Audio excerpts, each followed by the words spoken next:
Hi, all. A very good afternoon to all of you. We are again joined here today to have a Facebook Live session with the very prestigious University of Nottingham. This time we have Professor Seamus Higgins here, who will be taking us through with a very beautiful presentation about on the topic, could you be a future food engineer? So without wasting any further time, I would invite Professor Seamus to do a bit of introduction and start with the session.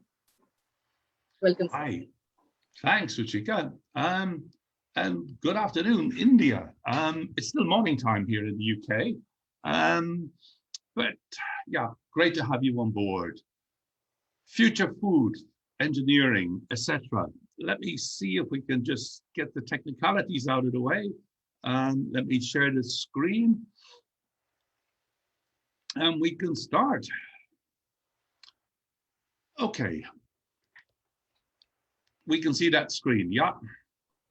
Yes. Okay. First of all, I'd like to thank IDP for the opportunity to actually present to you. And for the next 25, 30 minutes, we're just going to kind of overview food and future food engineering. Basically, what we're looking at is the what, the why, the how, and the where. Okay. If you think about food, I mean, scientists tell us it's taken 2.5 billion years for us to evolve. And if you think about that more closely, every person or everything that's ever happened throughout history, it's been literally fueled by food. Now, it could be argued where we're going to is a bit problematic, but we'll come back to that one later.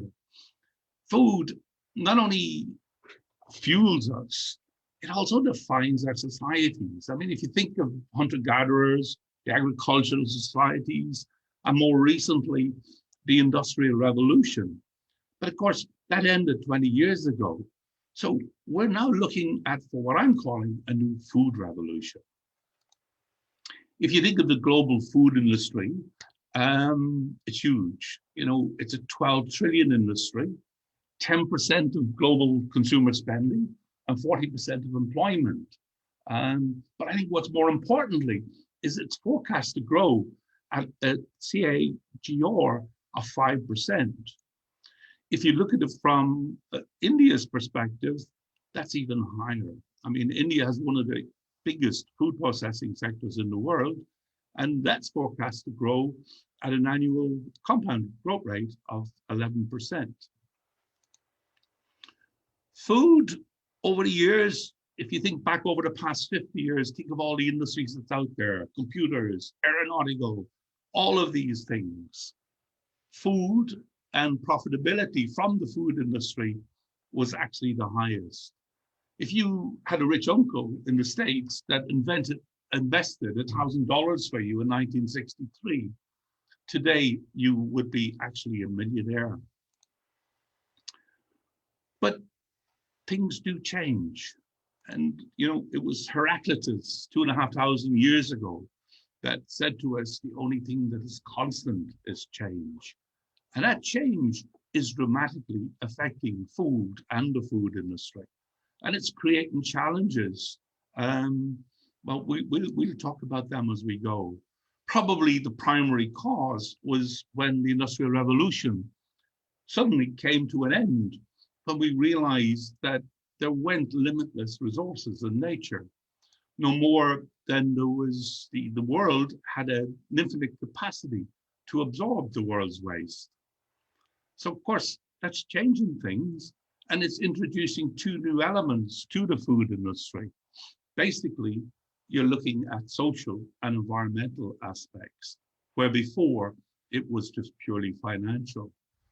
And of course, you're looking at consumer-led disruptions. You know, with the growth in computer, digital technology, the democratization of information, and to a degree, a distrust in the existing industry, one can see that things are changing. Food before was all about price, taste, and convenience. Nowadays, one's got to look at health and wellness, safety, social impact experience. But more importantly, is that transparency that digital technology provides. The other thing, of course, is our world is a limited resource. You know, if you look at the Earth's surface, only 29% of it's land. And of that land surface, only 71% is habitable. So you take that on down and you realize that the amount of land we have for agricultural development is very, very small. When you look at how that's divided in terms of global calorie supply and or global protein supply, you realize that, well, for want of a better word, we don't have a plan B. We've got to make good use of the resources we have. There are other forces of change happening. Let's have a look.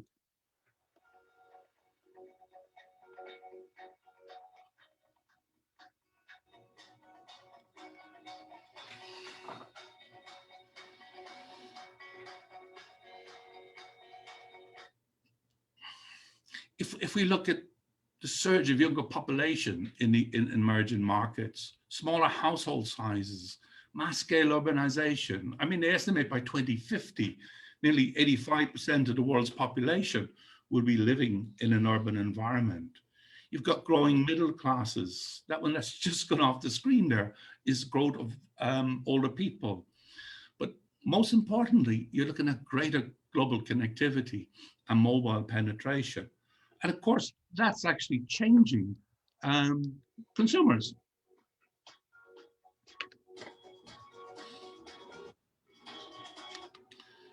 You know, as the fella said, if you don't like change, you're going to like irrelevance even less. And that's adding to what we have to look at from a food process engineering perspective. Consumers today, they're looking for products that are free from, products that are clean, products that are simple, and products that are sustainable. It's changing the way the world operates. It's changing the food industry. A recent paper we completed on re-engineering the food industry highlights some of those points.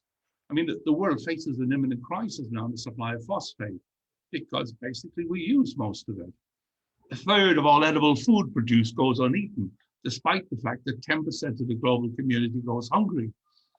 And of course, as we highlighted in that first slide, the rise in overnutrition is causing huge problems. If you just look at sugar consumption in the States over the past 3 decades, and when you look at what that has given rise to, effectively 70% of the US population today is overweight. So is 40% of the children.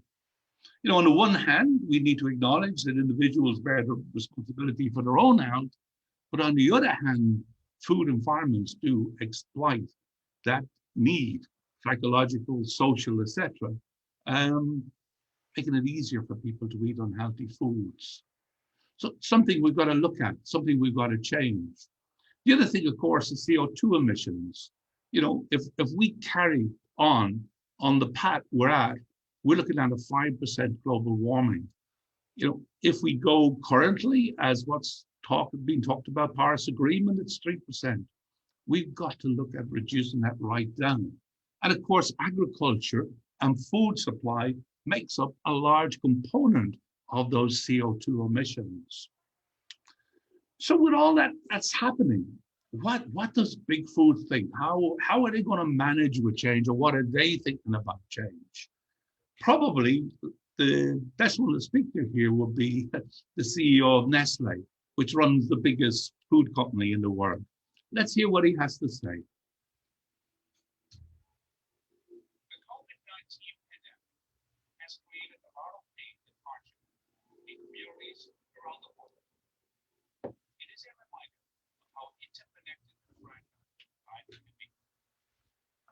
This crisis is a moment for us to reflect. We must focus on building a better future that addresses the huge challenges facing society today. Perhaps the biggest one of all is climate change. It will define the future for every family, community, and business. The economic recovery should deliver faster and more ambitious progress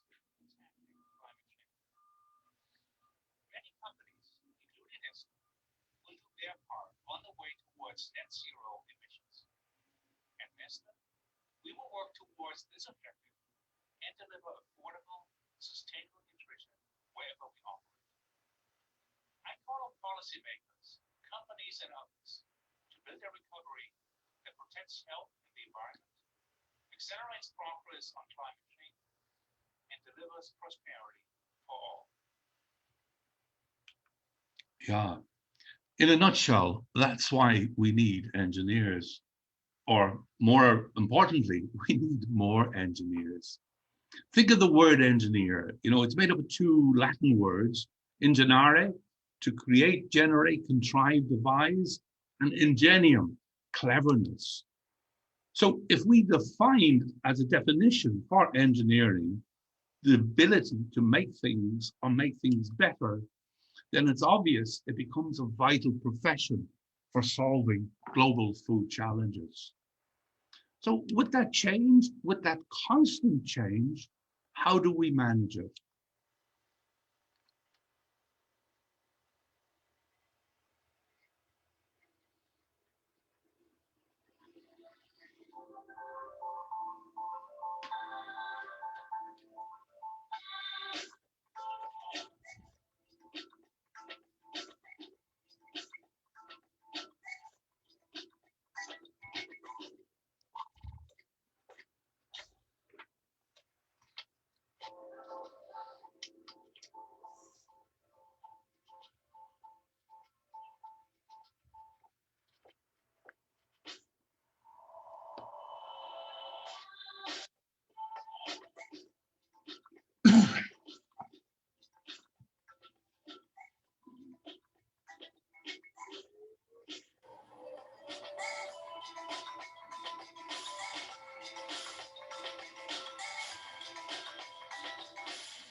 Yeah, research is their answer. And if you look at engineering research power at Nottingham University, we're ranked third in the UK's Research Excellence Framework. 98% of our research is of international quality. And of course, those same researchers are your teachers. So that's a group of exceptionally highly cited academic staff that will be teaching you. And of course, postgraduate MSc students have the benefit of full access to those research facilities.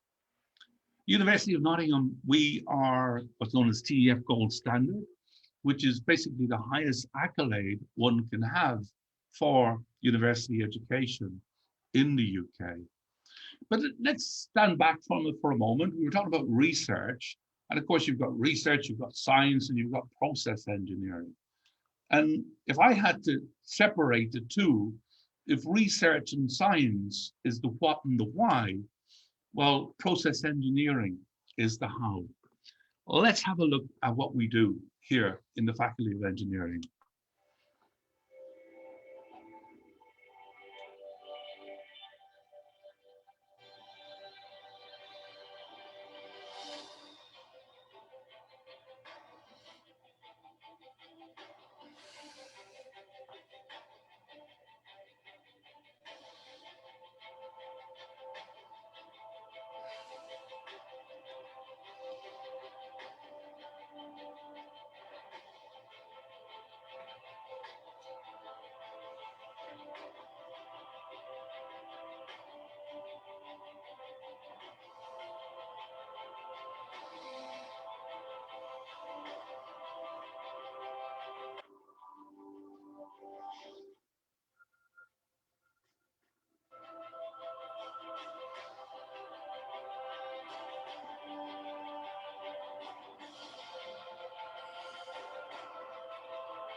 Okay, on another note, we were talking about digital technology also changing the world. Okay, it was only 50 years ago that that's what a 5 meg hard drive looked like. It was Gordon Moore, the founder of Intel in 1965, that forecast the processing power of the number of chips that could be squeezed onto a single, transistors and chips would double every 2 years. 1971, we had 8,000 transistors. 2015, we had 10 billion transistors. Today, a 1 terabit micro SD card fits on the tip of your finger. So that's also changing things, particularly when it comes to the food value chain.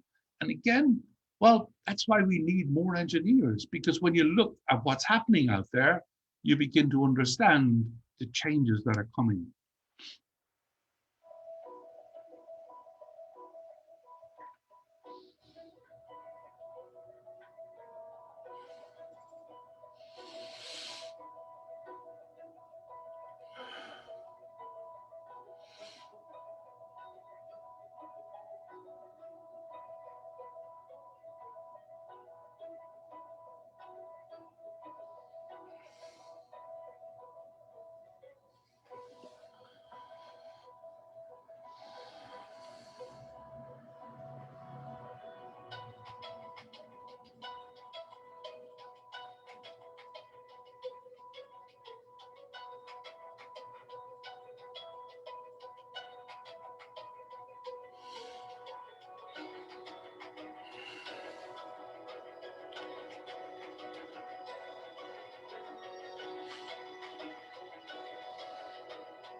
Yeah, today the food industry depends on brands and branding, but computing power combined with scientific research and innovation is going to change that.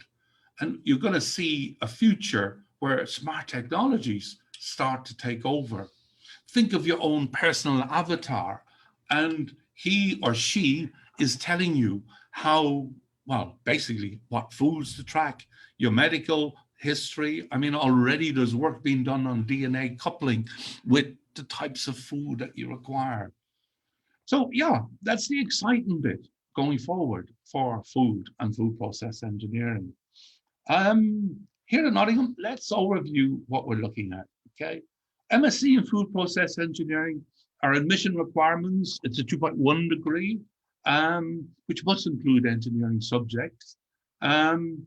Other requirements, if applicants have a high 2.2, maybe with some work experience, they're welcome to apply. The details will be on the end.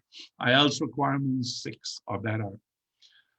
What we're really after with, as you've seen with some of those problems, is developing food process engineers that are technically competent with a good knowledge and understanding of the engineering theory behind it, able to work on their own initiative, communicators, able to demonstrate practically, and more importantly, from a work perspective, are industrial aware.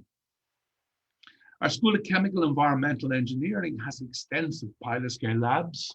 We've got a complete suite of analytical equipment, and we've also designed and developed a new food laboratory specifically for food process engineering. So you want to be a part of it, Nottingham University? Well, we're ranked as one of the world's top 100 universities.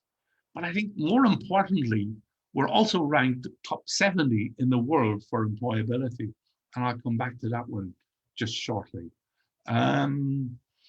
It's an international community. You know, our students come from 6 continents, 150 nationalities, and we've over 5,500 PhD students. So it's a great opportunity to mix with other people on a global scale. 10,000 of our students are international. And ladies, more importantly, that mix is actually 40%. We're hoping to get it to 50%. University of Nottingham is the only engineering faculty in the UK that has been awarded the Athena Swan, which is the Scientific Women's academic network recognizing our good practices towards advancing gender equality. Indeed, some of our professors are leading that charge. Rachel Gomes this year was awarded top 50 women in engineering sustainability, and she's part and parcel of our food process engineering program. So what else would you be doing? Well, current content, we have a number of core modules. I'll elaborate. Let me do that now. Accelerated design training. Okay, sounds big, but the aim of this module is really to help our graduates gain the necessary skill sets required for process engineering in a work situation.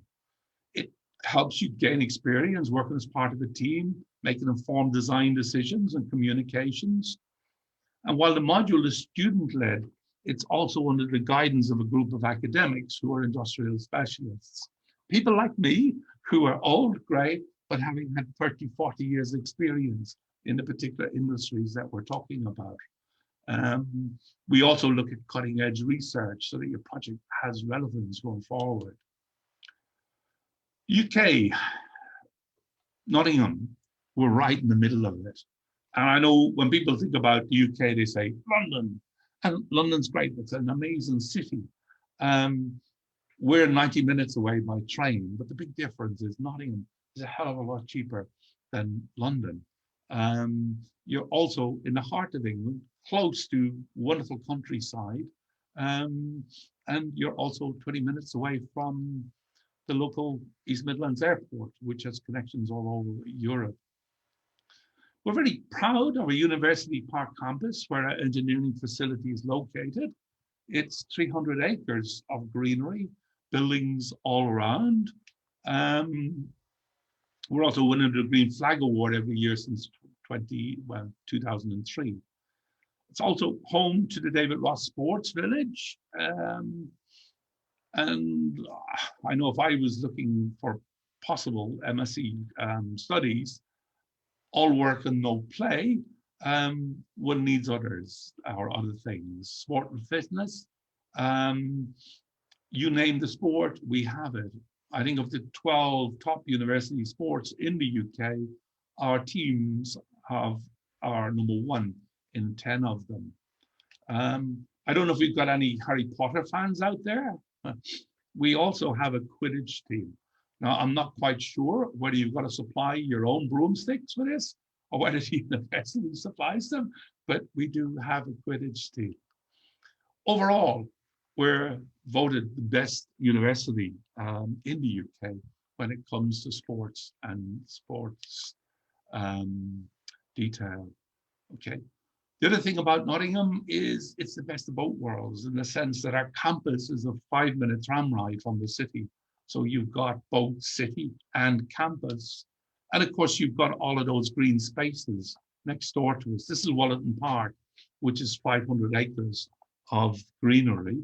And if anybody recognizes the big house there, that was Batman's home in the 2011 Batman movie. Another thing I would ask if I was looking at future study in Nottingham, well, what about the food? We've got all kinds of food here in Nottingham. The one I like best, of course, is our Indian restaurants and takeaways. We've got 90 of them. Student life, well, we've got over 300 student-run clubs, societies and opportunities, as well as 70 different sports clubs. So whatever you fancy is available as extramural activity. But let's get a little bit more serious because you're studying to advance your career. And of course, our degrees are highly valued right across the world. UK, we're ranked top 10 for employability, and our world rankings are 70. And of course, we help you with developing that career choice. You support companies, help you with CVs, help you with LinkedIn, all of the things that are going to help you develop your career. We also have internships, placements, and research projects working with big companies that again also help you on that route to going forward. Okay, I think one of the big advantages is the new UK graduate student visa, which enables you to work in the UK for up to 2 years after completing your studies. And of course, that opens up huge opportunities as to the various companies where our students are currently working. We have 80 fourth-year MSc graduates this year. Over 25% of them have gone into the food industry with some of the big ones like Nestle, Unilever, etc. So the opportunities are huge. But listen, don't take my word for it. Let's hear what some of our students think.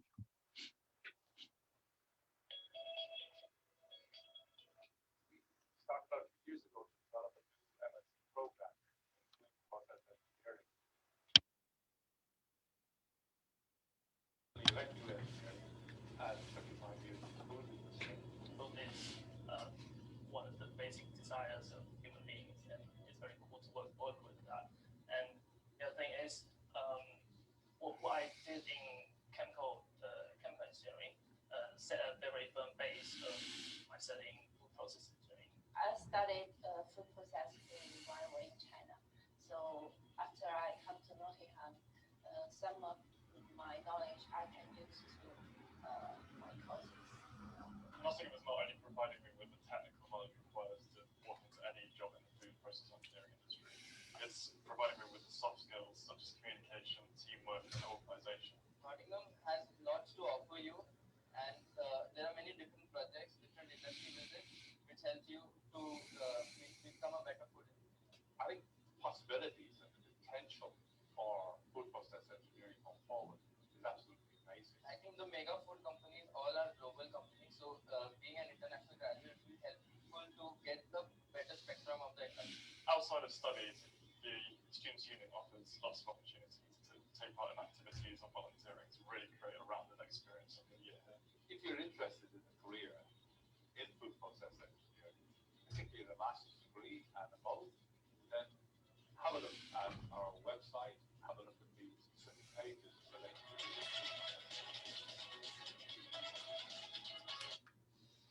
Okay, and after you graduate, we also look after you. You know, University of Nottingham, we have over 320,000 alumni who are there to offer complete networking, volunteering, and social events, and that's on a global scale. So I'm sure IDP can provide you with these. This is a QR code to link us up with our food process engineering MSc, which gives you a lot more detail. Or alternatively, just think of nottingham.ac.uk/engineering/food, and that takes you straight to our landing page. So thank you for your time and your attention. And basically, before we even get to questions, all I can say is we'll see you in Nottingham shortly. On that one, Anurag, back to you, and welcome to answer any questions anybody may have. I think Ruchika is having some question we have posted, and Ruchika will be asking you these questions, and that will go live so everybody can get benefit out of it. Thanks, Anurag. Thanks, Professor. So as we were discussing before the start of this session, food engineering and the courses related to it are really very popular, with my students coming to inquire about such courses, the admissions criteria and all. So the very basic first question would be, what all points, qualities do you see in an applicant or in an application which would made you offer a place to that student? What are these things? Okay, Ruchika, that's a very good question. You know, from a university perspective, our minimum requirement is a 2.1. And that's really to ensure that the student has the grounding to actually take it forward. Because one thing about our MSc program, it's, okay, I don't say it's 1 year, it's 1 calendar year, but it's actually 3 semesters. It's autumn, spring, and summer. So it's intensive. So yeah, we need a huge commitment from the student. And I think that's per the slideshow. I mean, I am course director for food process engineering. And I suppose this is strictly haram, but if I had to define commitment, I would compare it to an Irish breakfast, which is bacon and eggs, okay? The chicken is involved, but the pig is committed. So, so what we're looking for is committed students. And if we have that commitment from the students, we will take them all the way, not just in terms of process, background, or anything else, but even to assist with careers, jobs in the various companies. That's a bit really long-winded, Ruchika. I don't know if I've over-answered that one for you. No, that's really very reassuring. So a lot of time these students keep asking that, what would be my career after the course completion? How would the university help me with all these things? So we always keep on asking the university directly about these kind of insights. Also, Professor, the next question would be that a lot of our students, overall students from India, are preparing to start their studies this fall. So how is the situation going to be like at Nottingham when the students commence their classes in this September intake? Okay, Ruchi, also another good question. You know, I'm going to say touch wood here. The vaccine program is working extraordinarily well in the UK. On June the 21st, we're talking about reopening everything. Okay, now that might be delayed by a couple of weeks or so, but I would say by June, July, everybody in the UK will be vaccinated. So again, hopefully come September, early October, we will be in a position to accept students globally. Okay, there might be a week or 2 weeks of isolation or, you know, when they arrive, but I think once in the UK, they will be fine. That's really good. And also, would you like to shed some light on the newly introduced graduate immigration rule? I know it's too early to ask because the first batch would be applying for their applications and all. So what all do you see in an applicant to make an application for that particular visa? Well, but again, it's interesting. I mean, it's new to the UK. I mean, this year's students, MSc students, they had the traditional level 4 visa, but they automatically go on to the new visa. Now, I'm seeing it with some of my international MSc students this year. They're already doing interviews with companies in the UK, and they're very excited about the thoughts or prospects of being able to work in the UK. And I think that's great, particularly from a food perspective, because the food industry is global. So it's great to have that experience. But going forward, all students on the MSc program, on any of our master's programs, will be entitled to work for 2 years after qualification. And again, I have no other way of putting that, but again, it comes back to what I'm saying about commitment. You know, I think if that student's committed to the industry they're working in, I'm sure there will be opportunities going forward with that company, or even in a global company. You take some of the companies like, you know, I mean, we've had 2 students this year go into Nestle, okay? Nestle is a global company. You know, you can transfer all over the world. And I think that's, okay, sorry, Ruchika, but I think it's another opportunity for food process engineers, the fact that the industry is global and there are huge opportunities on a global basis right around the world. That's wonderful. One final question before we say goodbye to our viewers, that is the application still open for the course for the September 21 intake? Can yes, still apply? Indeed, Ruchika. We only close off applications on the 25th of September. But of course, from a visa perspective, et cetera, one would want to start getting that into place quickly. If afterwards, maybe you would like to share that website, which takes one direct to the food process engineering landing page. It has a lot more details on it, but it has a big red blue line across the top speak to the course director, okay? And if you just click that button, your email will come directly to me. So if anybody's got any questions or any worries or any doubts, or I say this as well, you know, the one thing about marks and marking, you know, if you get 60 and above, you know, it's a distinction, you know, but what about the poor unfortunate that gets 58 or 59? Okay. So what I'm saying is as well with 2.1 qualifications, etc. If you just miss it, but you're still committed to wanting to do food process engineering, then please press that button and send me an email and we can take it from there. Thank you so much, Professor, for such a lovely presentation and being so prompt with our questions. And I'm pretty sure that all the viewers, all the students who joined us today did get some answers to the questions that they had previously before the start of this event. And thank you again for all of us for joining. With this, we come to the end of the session. So see you soon with the next Facebook Live.